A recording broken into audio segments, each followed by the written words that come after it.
제가 지난 시간에 요한계시록 이제 거의 막바지에 이르렀다고 말씀을 드리면서 요한계시록에는 이제 최종적으로 두 가지 결론으로 끝을 맺는다 그랬어요. 두 가지 결론으로. 이제 요한계시록이 진짜 거의 다 왔습니다. 이제 오늘부터는 굉장히 스피드 있게 나가는데, 두 가지 결론이 뭐냐. 첫째는 그리스도 안에서 삶을 살다가 천국에 가는 사람과 그리스도 밖에서 알지 못하고 잠든 자들의 최종적 결말이 어떻게 나타날 것이냐. 그리스도 밖에 있는 자와 그리스도 안에 있는 자의 최종적 결말을 이렇게 두 그림으로 최종적으로 요한계시록은 보여줌으로써 끝을 맺습니다. 우리가 요한계시록 이 최종적 결말의 첫 번째 결말로서 큰 바벨론의 멸망을 한 두 차례에 걸쳐 소개를 했죠. 이제 오늘 큰 바벨론의 마지막 최후의 모습을 그림으로써 이제 부정적인 내용들은 진짜 끝이 나게 될 것인데, 성경에서 바벨론 할 때는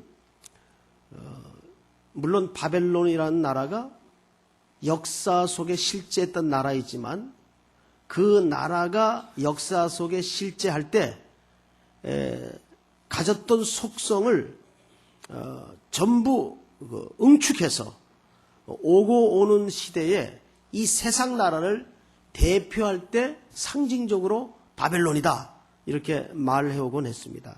그래서 이 성경이 쓰여질 때 당시 로마 제국을 가리켜서 바벨론이다 이렇게 묘사를 했고, 오늘 이 성경을 읽는 독자들이 살고 있는 이 시대는 사실상 미국을 말하는 것도 아니고 중국을 말하는 것도 아니고 이 세상 나라를 통칭하는 묘사로서 큰 성 바벨론이라고 묘사를 합니다. 그래서 성경에서 바벨론이라고 할 때는 하나님을, 자, 한번 따라서 하실까요? 이거 잊어버리면 안 되니까, 또 이건 헛갈리면 안 되니까. 자, 따라서 합니다. 하나님을 대적하는 총체적 세력. 이게 뭐예요? 바벨론이에요.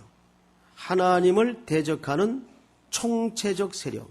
이게 바벨론인데, 이 바벨론은 결코 무너지지 않을 것처럼 보였고 무너지지 않는다고 장담해 왔습니다. 철옹성 같고 견고한 성 같고 영원할 성 같아 보였습니다. 그런데 오늘 계시록 18장 전체에서 이 성이 어떻게 일순간에 순식간에 파멸하고 무너지는가, 또 왜 무너지는가, 그 결과는 어떻게 됐는가, 그걸 보면서 성도는 무엇을 해야 되는가, 간략간략하게 이런 순서로 설명을 좀 드리도록 하겠습니다. 자, 바벨론이 멸망할 수밖에 없었던 이유, 3절을 보십시다. 계시록 18장 3절. 3절에 보시면 2절부터 볼까요? 힘찬 음성으로 외쳐 이르되, 한 천사가 이렇게 소리치죠. 무너졌도다 무너졌도다 큰 성 바벨론이요. 이렇게 얘기하고 있습니다. 자, 이 무너졌도다 무너졌도다를 두 번 반복하는 것은 이 무너짐의 확고한 사실을 이렇게 설명하는 거죠. 큰 성 바벨론이요. 세상 나라를 얘기하는데, 그 나라를 또 다른 말로 이렇게 묘사를 했어요. 귀신의 처소, 각종 더러운 영, 그리고 더럽고 가증한 새들이 모이는 곳. 세 종류를 얘기하는데, 더러운 영, 귀신의 처소, 더럽고 가증한 새들이 모이는 곳, 이 세 가지를 전부 장소로 묘사를 했어요. 자, 이 바벨론은 더러운 귀신이 모이는 곳이고, 더러운 영이 모이는 곳이고, 더러운 각종 가증한 새들이 모이는 곳, 이렇게 얘기를 했어요. 그런데 곳이라는 그 표현을 보면 풋노트 1이라고 돼 있죠. 그죠? 근데 그 풋노트 아래 보면 또는 뭐라고 돼 있어요? 감옥이다 그 말이에요. 이 실질적으로 원문에 보면 이 곳이 감옥이란 뜻입니다. 그러니까 보세요. 이 큰 성, 그들이 가장 그 선망의 대상으로 삼고 살았던 큰 성 바벨론이 실질적으로는 뭐라는 것이에요? 감옥이란 뜻입니다. 감옥. 그 감옥이 갖는 의미가 뭐냐? 자, 여기에 귀신의 처소, 더러운 영, 가증한 새들이 모이는 곳. 이건 전부 뭘 얘기해요? 영적인 상태를 얘기하는 거거든요. 그러니까 큰 성 바벨론을 왜 이들이 모이는 감옥으로 묘사를 했느냐? 여기에는 이런 이유 때문입니다. 여러분, 로마 제국사를 들여다보면 로마 제국은 실질적으로 외부의 물리적 힘에 의해서 무너지지 않았어요. 전부 내부의 사치와 부패와 가정 붕괴로 로마 제국은 1000년을 구가하다가 몰락하고 말았습니다. 지금 이 세상을 잘 보시면 이 세상은 큰 성 바벨론이에요. 근데 세상 사람들이 살아가는 이치를 잘 보세요. 엄청난 자기 모순 속에서 더 문명을 발달시키고 과학을 발달시키고, 근데 이 과학이라는 것은 발달하면 할수록 그 과거의 과학 발달 속도보다 지금 과학 발달 속도가 엄청나게 빠르죠. 그런데 이 과학의 발달이라는 것은 무자비한 증대성을 갖고 있습니다. 엄청난 가속력을 갖고 있어요. 그런데 이것이 철학이 기초되지 않고 윤리와 도덕성이 기초되지 않는 과학은 인류에게 엄청난 재앙으로서 스스로 뭐예요? 감옥을 만드는 거예요. 커다란 감옥을 만드는 거예요. 그런데 그 속에 인류가 이 문명을 계속 증진시키고 발달시킴으로써 그것이 스스로를 올가매는 감옥인지도 모른 채 하나님 없는 과학을 계속 발달시키는 거예요. 지금 보면은 사실 과학뿐만이 아니죠. 환경 문제나 이런 대기 오염 문제 같은 경우도 나라 정상들이 모여서 해결하자고 만나는데 아이러니하게도 그 이면에 그것마저도 이들의 무슨 논리가 철저히 작용하냐 하면 경제 논리가 작용해요. 여러분 지금 나라와 나라 간의 물리적인 대치를 잘 들여다보면 군사력의 우위가 승부를 결정짓는 것 같죠. 절대 그렇지 않아요. 동서독이 수십 년 대치 끝에 하루아침에 동독이 무너졌죠. 군사력으로 무너졌나요? 자본의 힘으로 무너진 겁니다. 자본의 힘이에요. 잘 보세요. 이 로마 시대, 이때 큰 성 바벨론이라고 불리웠던 로마가 어떻게 멸망이 되는가? 자, 3절을 한번 볼까요? 그 음행의 진노의 포도주로 말미암아 만국이 무너졌으며 또 땅의 왕들이 그와 더불어 음행하였으며, 여기 음행하였다라는 말은 하나님 외에 다른 것을 더 우선적 가치로 삼고 붙들고 살았던 모든 행위를 음행이라고 묘사합니다. 음행하였으며 땅의 상인들도 그 사치의 세력으로 치부하였도다 하더라. 이 땅의 상인들은 당시 로마 제국의 전부 그 경제 연결고리가 이어져서 먹고 살았습니다. 그래서 로마 제국의 붕괴와 함께 이것들도 전부 함께 무너졌어요. 우리 지금 우리나라 재벌 구조도 보면 주회사가 있죠. 그러면 그 주회사 밑에 그 연결돼서 벌어먹고 사는 또 조그만 회사들이 있어요.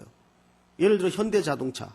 그러면 타이어 회사 따로 있고 핸들 만드는 회사 따로 있고 뭐 부품 만드는 회사가 계속 연결돼서 거기서 다 이렇게 모아져 가지고 자동차 한 대가 만들어지지 않습니까? 근데 예를 들어 주회사인 저 현대자동차를 얘기해서 좀 죄송하긴 한데 아는 게 그 회사밖에 없어서 그래요. 그 회사가 예를 들어 무너졌다고 합시다. 그러면 나머지 자회사들도 다 무너지는 거예요. 그러니까 지금 로마가 무너짐으로써 로마의 사치에 치부되어 살았던 모든 바다를 왕래하는 상인들까지 전부 무너지는 거예요. 순식간에 무너지는 거예요.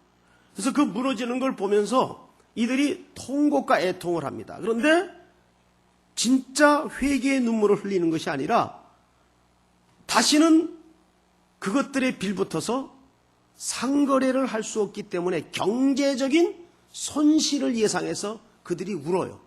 오늘 성경 내용이 전부 그겁니다. 자, 3절을 보세요.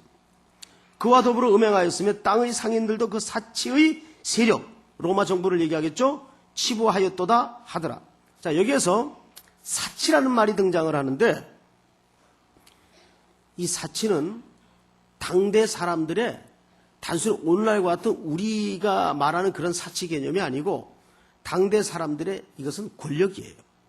그래서 그 사람이 얼마나 권력이 있느냐가 얼마나 사치스럽게 치장을 하느냐로 판가름을 합니다. 이것이 그 당대를 살았던 사람들의 당시 가치관이었어요. 그래서 이 사치를 유지하기 위해서, 증대시키기 위해서 그 속국으로부터 정복한 나라로부터 엄청난 부를 착취해 올리기 시작합니다. 이거를 또 수종들은 관료들을 엄청난 재정을 지원해 줍니다. 그리고 아울러 세금을 과도하게 매겨서 다른 나라 사람들을 피를 빨아먹죠. 그러니까 로마의 엄청난 사치 뒤에는 그늘이 늘 있었어요. 근데 지금 이 세상의 자본 구조도 마찬가지예요. 정상들이 만나서 토론하는 거 보면 소위 이제 세계화. 그 명분은 좋은데 그 뒤에는 하루에 1달러도 없어서 생존이 걸린 인류가 이 땅의 절반이 넘는단 말이에요. 지금 현재에도. 그래서 빌 게이츠라는 사람은 자기가 중퇴한 하버드 대학에 졸업식에 가서 연설을 할 때 참 인상 깊은 얘기를 하나 해요. 자기의 꿈은 인류를 공평케 하는 것이다. 그런 얘기를 해요. 그래서 그는 실직 지금 세계 1, 2위 재벌에 해당하지만은 엄청난 부를 재단을 설립해서 계속 나누는데 또 에이즈를 퇴치하고 또 질병을 퇴치하고 기아를 해결하고 이런데 그의 재정들을 쏟는 모습을 많이 우리가 뉴스를 통해서 보지 않습니까? 로마 제국은 그런 논리가 아니라 어떻게 더 쌓고 모으고 과시하느냐. 이게 온 세계를 지배하는 통치의 상징으로서 철학으로서 통용되던 시대였어요. 5절을 보세요. 그의 죄는 하늘에 사무쳤으며 하나님은 그의 불의한 일을 기억하신지라. 그가 준 그대로 그에게 주고 그의 행위대로 갑절을 갚아주고 그가 섞은 잔에도 갑절이나 섞어 그에게 주라. 그가 얼마나 자기를 영화롭게 하였으며 사치하였던지 그만큼 고통과 애통으로 갚아주라. 그가 마음에 말하기를 나는 여왕으로 앉은 자요 과부가 아니라 결단코 애통함을 당하지 아니하리라 하니 그러므로 하루 동안에 그 재앙들이 이르리니 곧 사망과 애통함과 흉년이라. 그가 또한 불에 살라지리니 그를 심판하시는 주 하나님은 강하신 자이심이라. 우리 9절부터 다 같이 한번 시작.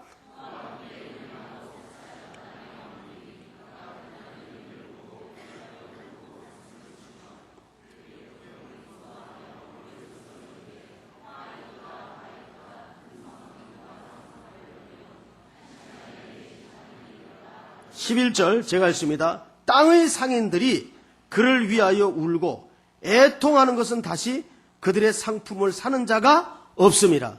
이들이 우는 게 참 회개가 아니라 이제 로마가 무너지면 누가 자기네 그 사치스러운 품목의 물건들을 거래해주고 살 자가 있겠는가 그 말이에요. 그래서 이런 경제적인 논리와 손실 때문에 울어요. 결국 마지막 시대에 이 땅을 지배하는 논리, 지배하는 왕은 누구냐? 상인들. 다시 말해서 물질이라 그 말이에요. 돈이라 그 말이에요. 지금도 돈 앞에는 요즘 아주 쓸데없는 그 포털 사이트 같은 데서 아주 못된 설문 같은 것들을 가끔 해서 데이터를 내놓고 하죠. 예를 들어 10억을 주면 뭐 이거 할 수 있느냐? 뭐 20억을 주면 이렇게 할 수 있느냐? 청년들이나 유부녀들에게 그런 설문을 해가지고 사람들의 상상을 깨는 데이터를 쏟아냅니다. 그게 뭐 부정적이든 또 긍정적이든 간에 그걸 떠나서 문제는 뭐냐면 사람들의 의식구조를 우리가 들여다볼 수 있는 기회라는 거예요. 보면 상상할 수 없는 의식구조를 현대인들이 갖고 있어요. 그러니까 뭐 부부의 문제도 그렇고 모든 문제가 심지어는 오늘날 교회들까지도 이런 크기의 싸움에 휩싸이는 경우가 많습니다. 우리 가끔 이런 얘기해요. 교회가 커야 큰 일을 한다. 맞아요? 굉장히 위험한 생각입니다. 성경에는 어디에도 그런 크기의 논리에 따라서 하나님의 일이 되고 말했던 적은 단 한 군데도 기록되어 있지 않습니다. 그런 크기의 논리에 붙들렸다가 오히려 낭패한 사례들이 많죠. 근데 크기의 논리를 뛰어넘어서 현대인들이 그 뒤에는 만몬의 위력을 믿고 있는 의식이 깔려 있다는 겁니다. 그게 문제예요. 뭐 예를 들어서 강남교회가 한 10,000명이 모이면 재정이 어느 정도 될 거니까 충분히 이런 일을 할 수 있고. 맞아요? 아닙니다. 이건 절대 아닙니다. 교회는 십자가의 정신으로만 하나님이 일하시도록 되어 있는 공동체입니다. 믿습니까, 여러분? 그러니까 우리 목회자들도 정신을 안 차리고 있으면 그런 크기의 논리에 빠질 수가 있어요. 근데 오늘날 이 땅의 교회들이 그런 논리에 이미 많이 깊숙이 빠져 있습니다. 우리는 조심해야 돼요. 늘 교회는 한 영혼에 대한 가치, 이걸 잃어버리면 그건 참교회가 아니죠. 그리고 한 영혼에 대한 가치와 함께 또 하나 교회가 마지막까지도 놓치지 않아야 될 근거가 뭐냐면 교회는 하나님의 은혜로만 되는 공동체. 믿습니까, 여러분? 그게 십자가가 말하는 정신의 이유예요. 오늘 이 시대의 그림이 얼마나 이 세상의 향락과 세상의 크기와 세상의 권력에 짓눌려 있는가. 그래서 24절을 보세요. 오늘 24절. 23절부터 읽겠습니다. 등불빛이 결코 다시 네 안에서 비치지 아니하고 신랑과 신부의 음성이 결코 다시 네 안에서 들리지 아니하리로다. 너의 상인들은 뭐예요? 땅의 왕족들이라. 이게 뭘 얘기하는 겁니까? 결국 지금 이 세상을 지배하는 것은 돈의 위력이라 그 말이에요. 그 돈의 위력에 논리에 붙들려 있다가 얼마나 그것이 순식간에 망하는가. 그런데 거기에 잘 들여다보면 망한 터에 뭐가 발견돼요? 24절 같이 한번 읽을까요? 시작. 선지자들과 성도들과 및 땅 위에서 죽임을 당한 모든 자의 피가 그 성중에서 발견되었느니라 하더라. 그 가운데에서 이렇게 처절하게 못나게 신음하다 죽어간 성도들의 피가 발견이 돼요. 결국 성도는 평생 두 가지 질문을 하면서 살아요. 첫째가 뭐냐 하면 why. 미국 갔다 오니까 갑자기 영어가 나오네요. why. 왜. 정말 이 세상 살면서 이해 안 되는 게 얼마나 많아. 그럴 때만 우리는 끊임없이 이런 모순에 대한 질문을 던질 수밖에 없어요. why. 그리고 두 번째 질문이 뭐냐면 how long time. 이게 얼마나 오래 갈 것인가. 결국 이 두 가지 질문은 늘 가슴 한켠에 하면서 살아요. 그러다가 바보처럼 숨져가기도 하고 죽어가기도 합니다. 그런데 요한계시록 6장 결론입니다.